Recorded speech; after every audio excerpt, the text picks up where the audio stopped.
This Super League thing has everyone talking about it. The Pope is denouncing it. Friendships are breaking up. People are storming the streets and protesting over what? A new soccer league? So why are people so upset about this? If you're ready to know, give this video a thumbs up or a thumbs down. It's your thumb, and let's get into it.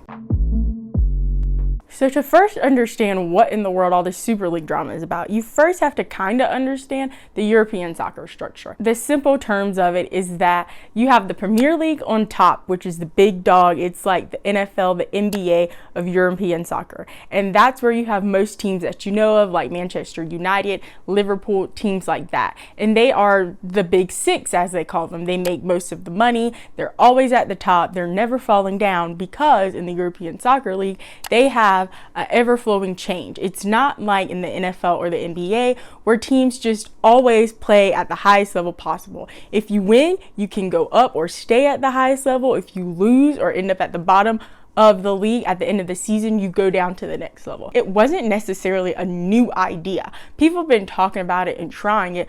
But the thing that made it so crazy and insane to people was that it was the first time it actually had some ground to stand on, and it had enough support behind it to actually make an announcement.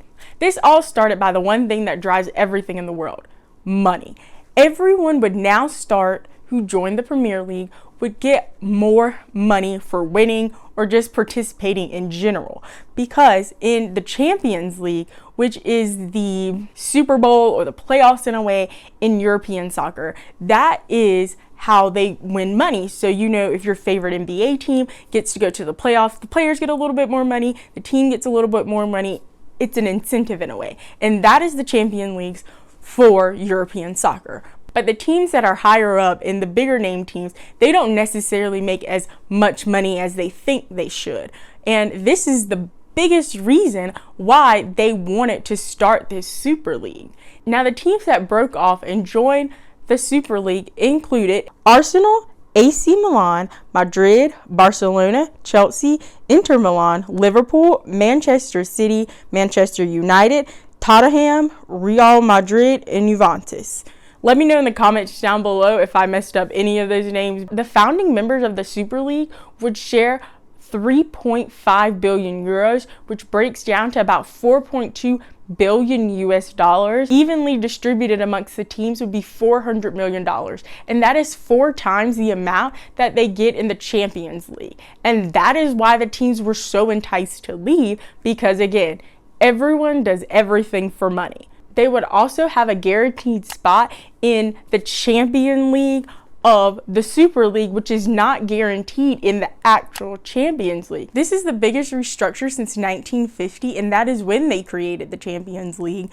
And now the Champions League is being challenged. That's why people were mostly flipping out. But the biggest reason why people were flipping out is because Americans were getting involved in international affairs. And that is 9 times out of 10 how most things go wrong, especially in sports, because the way we do sports in America is completely different than how they do sports over there. And JP Morgan Chase, you know, the bank most people know and have seen all the commercials, have now started to own and be a part of the European soccer culture. But what they don't understand is that you can't bring American ideas into the idea and the structure of European sports. It just doesn't work like that. But they have tried it with this Super League thing, and it has led to a tremendous amount of drama. But once the Union of European Football Associations heard about this breakoff of a Super League, they immediately went into session because they had to stop it. They denounced it. They were making up ways and changing the structure of the Champions League to keep the biggest names in their sport around. Sefrin, who is the president of the UEFA, was so upset over this. He was calling them snakes, liars, narcissists. The person he was most upset with, in turn most of his anger toward in the public fashion, was the chairman of the Italian champion Juventus, Ashleigh. I'm trying it. Let me know in the comments down below if I'm wrong. They were friends for a very long time, and he was just going off on him. He couldn't believe someone of his character would do this, and how much, again, he's a liar and he's a narcissist and he's all full of himself.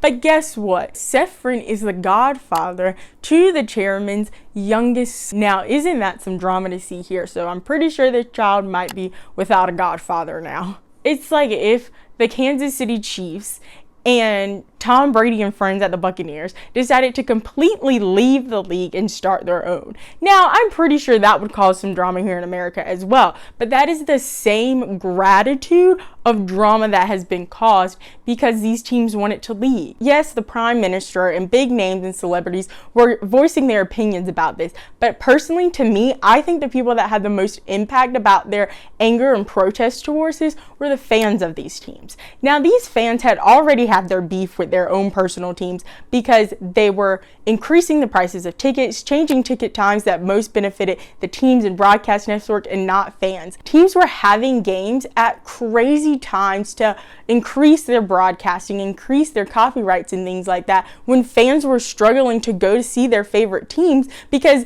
who wants to go to a soccer game at 2 a.m. in the morning when you have to go to work the next day? That is just completely insane and so inconsiderate. This was really the straw that broke the camel's back with these fans. They were out in the streets protesting, banging on buses, voicing their opinions, and I truly think this has really gotten them heard. When the fans were storming the streets and banging on these teams' buses, that led to the teams who were the founding members of the Super League denouncing themselves and leaving. You had teams like Arsenal who at the beginning were talking about, we don't want to be left behind, and that's why we joined, to changing their opinions. We're like, we're sorry to our fan base and we truly did not want to leave you behind and leave you at a decision. These fans have been exploited for their loyalty year after year after year, and now you're finally getting your opportunity to say you're sorry and do the right thing. And yes, you didn't go to the Super League, and yes, you didn't do these things, but you still hurt the fans anyway. Have these teams received any punishment for leaving? Not yet. People are talking about this 2-year ban from the Champions League. It would be very ironic for them not to be able to participate in the Champions League. I feel like that's probably not going to happen since they are the most popular teams in the sport,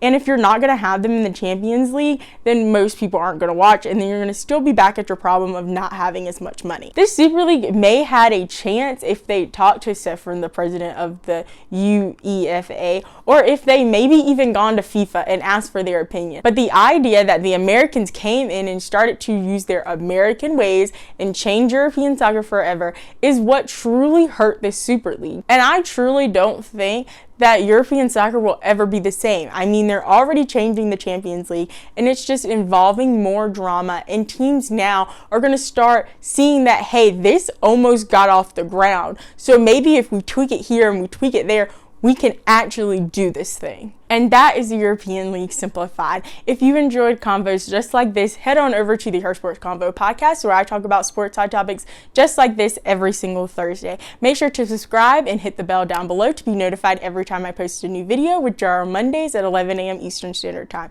I also post the podcast episodes over here as well on Thursdays at 11 a.m. Eastern Standard Time.